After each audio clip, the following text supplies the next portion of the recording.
Барлықтарыңызға салам достар, сендермен бұл мереке менің кезекті де керемет видеома қош келдіңдер. Видеоның тақырыбынан көріп отқандарыңыздай, мен Ice серверіне көштім, яғни жаңа өмір. Яғни сіздер Indigo серверіне не болды, яғни не істедің деген сұрақтар болса, яғни ол сұрақтың жауабын осы видеода еститін боласыздар. Ал ендеше видеоны көп созбай кеттік. Бұл қандай ойын? Яғни бұл ойын Black Russia КРМП Mobile телефон бойынша ең керемет КРМП проект. Сілтемеге өтіп бірінші ссылканы басып, яғни лаунчерді жазып болған соң, сол жақта көптеген серверлер тұрады. Яғни соның ішінен Ice серверін таңдап, менің негімді жазсаң көптеген бонустар аласың.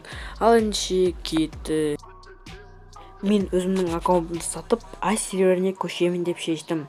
Барлықтарыңыз айтып жатқан шығарсыздар, бан береді деп. Жоқ, бермейді. Өйткені мен ол аккаунтымда дана салған жоқпын. Сондықтан да бан бермейді деген ойдамын. Және де мен осы серверде дамып, көптеген серия жасап, семья ашып дамимын деген ойдамын.